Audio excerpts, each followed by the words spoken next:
I've used the same brass key for more than 30 years. It's smooth now, its edges worn down from a lifetime of opening one door, the front door of my home in Worthington, Ohio. This morning, that key turned cold in my hand. When I slid it into the lock, it stopped halfway, stiff and unyielding, as if the house itself no longer recognized me. I jiggled it again, a nervous laugh escaping before the chill of confusion sank in. Maybe I'd grabbed the wrong key? No. I knew that key like the lines on my own palm. My fingers trembled as I tried once more, slower this time. But the lock didn't move. Behind the glass panel, I could see the faint reflection of my gray hair, my thin coat buttoned too high against the April wind, and for the first time in years, I felt like a stranger on my own porch. Then the door clicked. It opened from the inside, not because of me, but because someone else had decided to unlock it.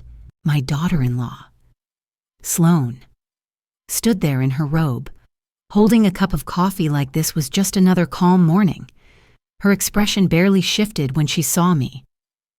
"Oh, Nora," she said flatly. "You shouldn't have come without calling first." Her words were light, but something in her tone sliced through me. "I live here," I managed, my voice thin. She took a slow sip and stepped aside just enough for me to see behind her. The living room looked different. My floral curtains were gone. The armchair where I used to read every evening had vanished. The walls, once covered with family pictures, were stripped bare except for a single abstract canvas that didn't belong to me. Sloane's eyes followed mine. "Ethan and I made some updates. We're taking care of things now." That sentence, "we're taking care of things now," hit harder than the locked door. "Where's Ethan?" I asked, my throat dry. "He's at work," she answered, closing the door halfway between us. "He agrees this arrangement is best. The house is under new management. So to speak, you'll be more comfortable somewhere smaller, right?" The door began to move toward its frame, slow but certain, and I instinctively placed my hand against it before it could close. My heart thudded so loud I could hear it in my ears. "Did you change the locks?" I whispered. Sloane didn't blink. "Yes, we needed better security." The word security stung like an insult.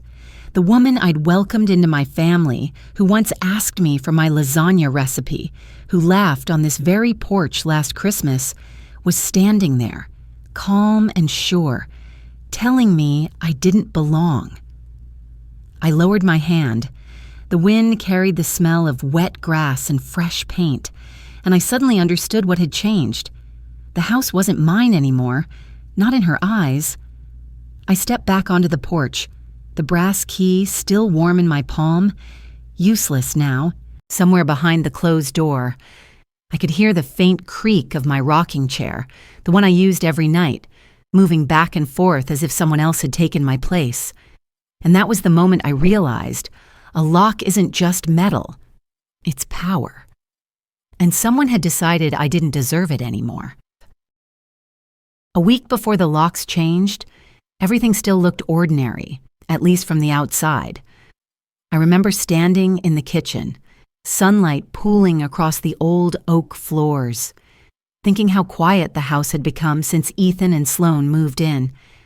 I'd convinced myself that letting them stay while they saved for their own place was a good idea. It felt right at first. Family helping family. That's what I was raised to believe. Sloane would hum while making her smoothies every morning, the blender roaring like a small engine. She called me Mom Nora, and I liked it more than I admitted. Ethan seemed happy, lighter than he'd been in years. They'd offered to handle a few things around the house: utilities, maintenance, the mail. I didn't mind. I'd spent 40 years keeping this place afloat, from fixing gutters to painting the porch myself. Letting them take a little responsibility seemed fair, but lately, Small things had started to feel off. It began with the mail. I stopped seeing the bills. When I asked, Sloane smiled and said, "Oh, I set everything to paperless. Mom Nora. Easier that way." Then there was the fence notice from the HOA, something about replacing the panels. Sloane handled the call before I could. "We'll get quotes," she said, waving her manicured hand like she was the new homeowner. At dinner one evening, she mentioned how the market is hot right now and how a house this size could fetch $500,000 easy. She said it casually, slicing her chicken like she wasn't gauging my reaction. Ethan nodded without looking at me. "That's more than it's ever been worth," I said, trying to keep my tone even. Sloane smiled. "Exactly. Timing is everything." It was meant to sound harmless, but something about her tone carried the slick polish of someone rehearsing a pitch. I let it pass that night, but my thoughts kept circling back. I began noticing how often Sloane called the house hers when talking to her friends on speakerphone. "We're fixing up our place," she'd say, laughing. Our place. I brushed it off as enthusiasm until the next Sunday. We were sitting at the diner on Main Street, the same booth Ethan used to beg for pancakes in when he was 10. The waitress, Judy, refilled our coffee and called me Hun, like always. Sloane barely looked up from her phone. "Mom," Ethan said finally, clearing his throat. "Sloane and I have been thinking. Maybe it's time you took it easy. The house feels like a lot for you." "It's just a house." "Ethan," I said, "it doesn't ask much of me." He shifted in his seat. "Yeah, but the upkeep, the taxes." Sloane cut in smoothly. "We could manage it better. You could stay with my sister for a bit, just until things settle." The fork slipped from my hand, clinking against the plate. "Your sister lives in Indiana," I said. "It's peaceful there," Sloane replied, still scrolling. I stared at Ethan. "Is that what you want?" He didn't answer right away. His eyes dropped to his coffee, swirling it like the answer might be there. Judy brought the check and set it between us. I reached for it automatically, out of habit, but Sloane's hand landed on top of mine. Her nails were perfect, pale pink, steady. "I've got it," she said. "You can relax." It should have been kind. Instead, it felt like she'd just closed a small door I hadn't noticed before. That night, as I folded the receipts in my purse, I noticed my name wasn't on any of the recent utility emails, only Sloane's. The realization left a pit in my stomach that wouldn't go away.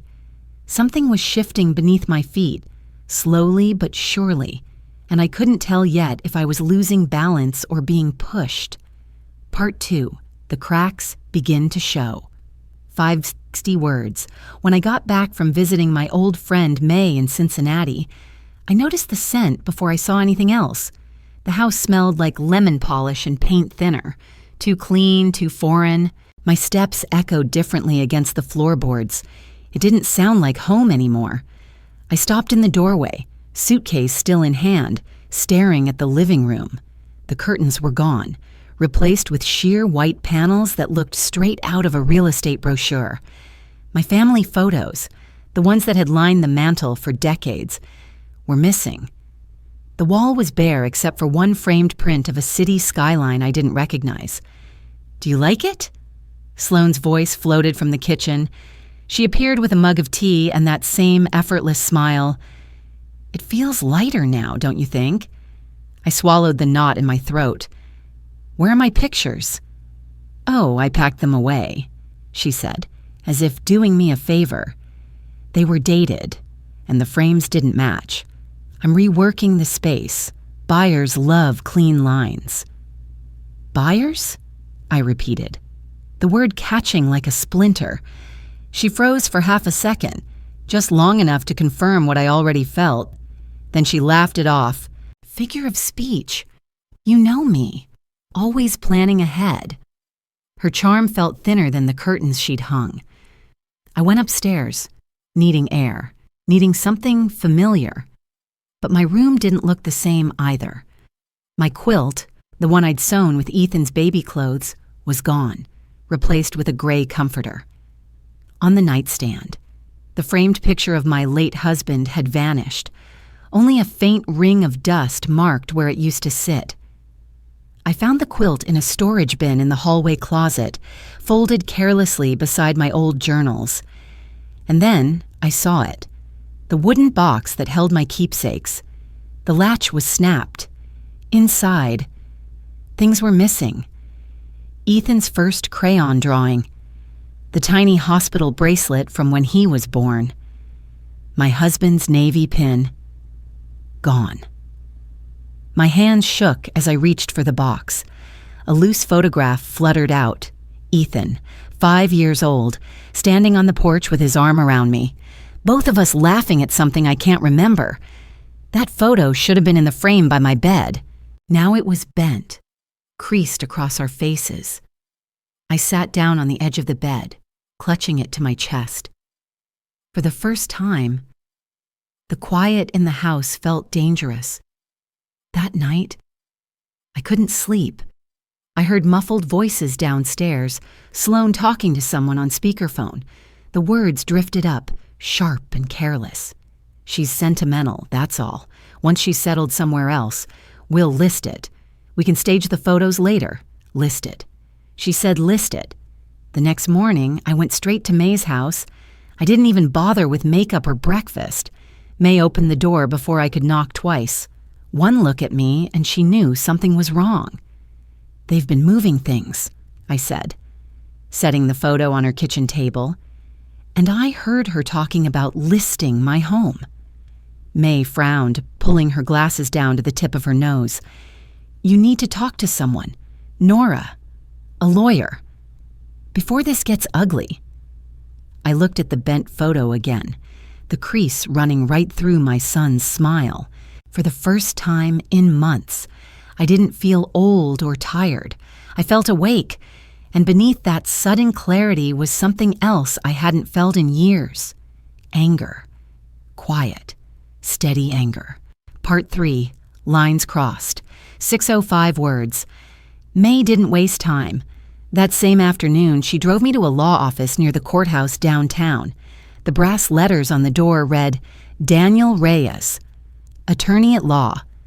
The waiting room smelled like coffee and photocopy ink, the scent of people trying to hold on to what's theirs. Mr. Reyes was younger than I expected, maybe mid-40s, sharp suit but kind eyes.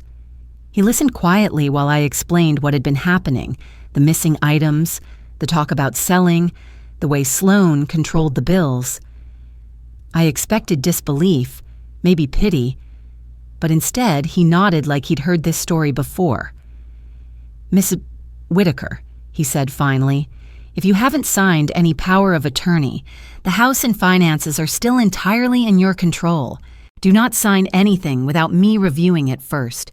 And if you suspect manipulation, you're allowed to record your own conversations under Ohio's one-party consent law."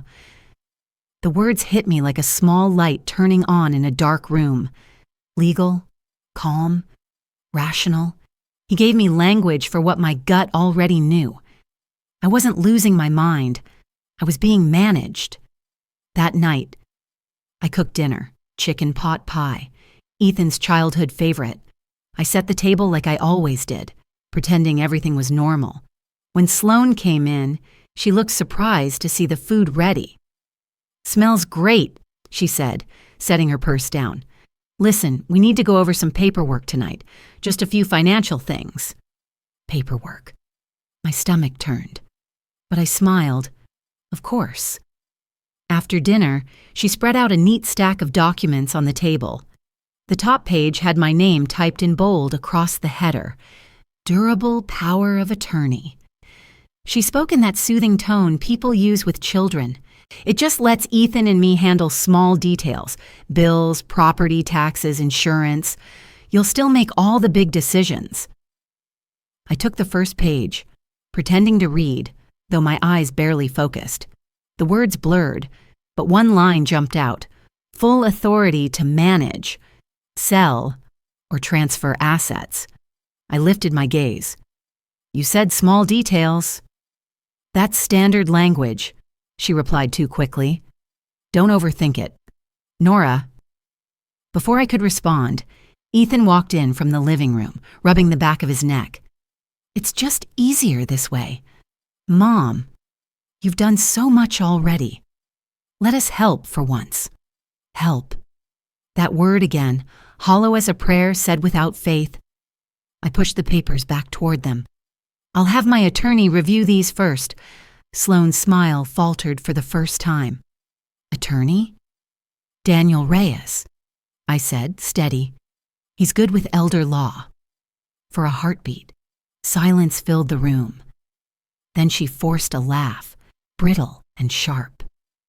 You think we'd hurt you? We're family. Exactly, I said, standing. That's why I'm sure you'll understand. That night, I poured myself a cup of tea before bed.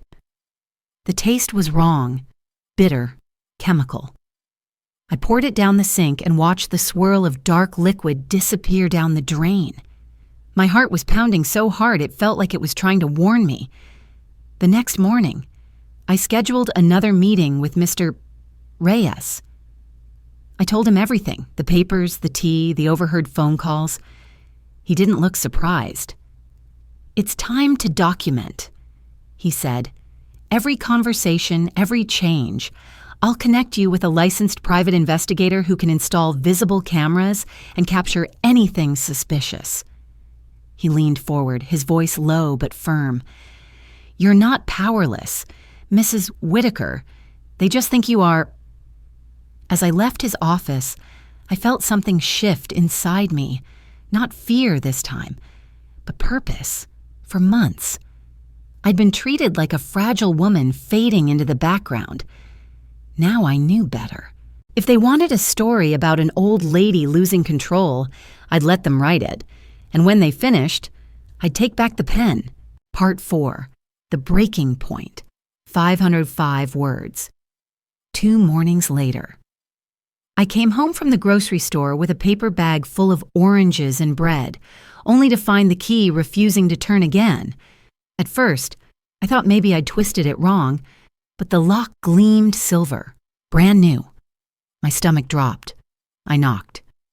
No answer. The curtains were drawn tight. I tried calling Ethan. Straight to voicemail. I called again. Nothing. 5 minutes later, my phone buzzed, a text from Sloane. Please don't get upset. The locksmith had to update the system for safety reasons. We'll explain when you're calm. When I'm calm. The words burned like acid. I stood on that porch for a long time, my breath fogging the glass, seeing only my reflection staring back at me. Eventually, I drove to May's house, my hands shaking so badly I could barely hold the wheel. She opened the door before I could speak. They changed the locks, didn't they? I nodded. The groceries sagged in my arms like dead weight. May took them, set them on her counter, and said quietly, "It's time." Nora. By evening, Mr. Reyes had filed a preliminary report for elder abuse and unauthorized access. He told me to keep a record of every message, every word. Stay calm, he said. Don't confront them yet. Let them talk first. That night, I sat awake replaying Sloane's voice in my head, that soft condescension she'd perfected. We'll explain when you're calm. Maybe that was when the idea came. If they wanted to think I was losing my mind, maybe I could use that. People underestimate what they think is broken. The next day, I went back to the house. Sloane opened the door wearing a rehearsed look of sympathy. Nora, you scared us. You shouldn't be wandering around alone like that. I forgot, I said, letting my eyes dart around like I'd misplaced a thought. The key didn't fit. Silly me. She softened instantly, the way you would with a child. It's okay. Let's get you inside. Her pity made me want to scream, but I swallowed it down. I needed her guard down. That evening, I pretended to doze off in the armchair while she spoke on the phone in the kitchen. My phone, resting on the side table, recorded every word. "He won't wait forever," she whispered. "The buyer wants it listed this week. If she changes her mind, we'll lose the deposit." Pause. Then Ethan's voice, low and weary. "I just want it over. Sloan." The recording captured everything: the greed, the fatigue, the betrayal. Later, in May's living room, I listened to it again, every syllable steady and damning. I wasn't imagining it. I wasn't paranoid or confused. They had crossed the line. For months, I'd been fading into the background, letting them handle things. But now, as I sat in that quiet room with May's clock ticking in the corner, I felt sharper than I had in years. I was done being managed, and the next move would be mine. Nished. I'd take back the pen. Part 5, The Reckoning and Resolution. 2 words. The day I decided to take my house back, the sky was gray and swollen with rain. It felt like the weather knew what was coming, like even the clouds were waiting to see how this would end. I stood at the curb with Mr.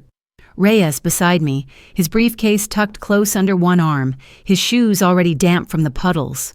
Behind us, Officer Jenkins waited in his patrol car, wipers moving in slow, steady arcs.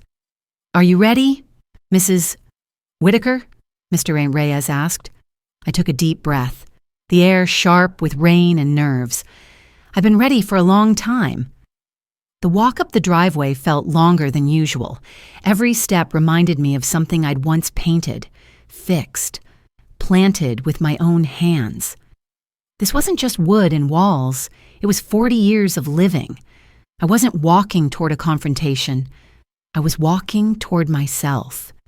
When the door opened, Sloan filled the frame like a guard at a gate she didn't own. "Nora, what are you doing here?" she said, her voice a practiced mix of surprise and irritation. "I'm home," I answered simply. Ethan stood behind her, his expression pale, eyes shifting between us. He looked like a man who'd lost control of the story he helped write. Mr. Reyes stepped forward, calm but firm. "Mrs. Whitaker has filed for a temporary restraining order and submitted evidence of fraudulent activity. You're both required to vacate the premises until the court reviews the case." Sloan laughed, brittle and sharp. "You can't prove anything." "Yes, I can," I said, pulling my phone from my coat pocket. I pressed play, and her voice poured into the air, cold and clear. "She's sentimental, that's all. Once she's out, we'll list it." Ethan's head dropped, then his own voice followed, tired and small. "I just want it over." Silence swallowed the room. The sound of rain on the roof filled the gaps between breaths. "You recorded us?" Sloan spat. "In my house," I said. "Yes." For a long moment, no one moved. Then Officer Jenkins stepped forward, his voice steady. "Ma'am, I'll need you to hand over the keys." Sloan's defiance flickered, then collapsed. She dug through her purse, metal clinking softly before the keys dropped into his hand. Ethan finally looked at me. His lips trembled before he spoke. "Mom, I never wanted to hurt you. I wanted to believe him. A part of me still did." "You did," I said quietly. "But you can still learn from it." He nodded, tears forming in his eyes, and for the first time in months, I saw the boy he used to be, the one who used to run down this hallway laughing, not hiding lies behind closed doors. When they were gone, the house felt different, hollow, but free. The kind of silence that follows a storm, when everything broken finally stops shaking. In the weeks that followed, the evidence spoke for itself. Sloan and Ethan faced charges for fraud and elder financial abuse. I didn't attend every hearing, I didn't need to. The truth didn't need my presence. It already had my voice. By summer, I moved into a smaller place near Highbanks Park. The air smelled of pine and possibility. May helped me unpack, humming softly while the afternoon light slid across the floor. My old rocking chair sat by the window, newly painted white. On the wall above it hung a single photograph, Ethan at 5 years old, missing a front tooth, grinning wide. The edges were worn, but I didn't replace it. Some scars don't need fixing. Every evening, I sit there, watching the trees shift in the wind. The house creaks sometimes, a soft memory of what used to be. I breathe in the quiet and feel something close to peace. I lost a son that day, at least the version of him I thought I knew.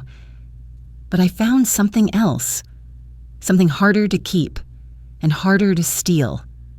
My dignity, my home, myself. Thank you for watching. If you enjoy these family drama and revenge stories, please subscribe and join me for more every day.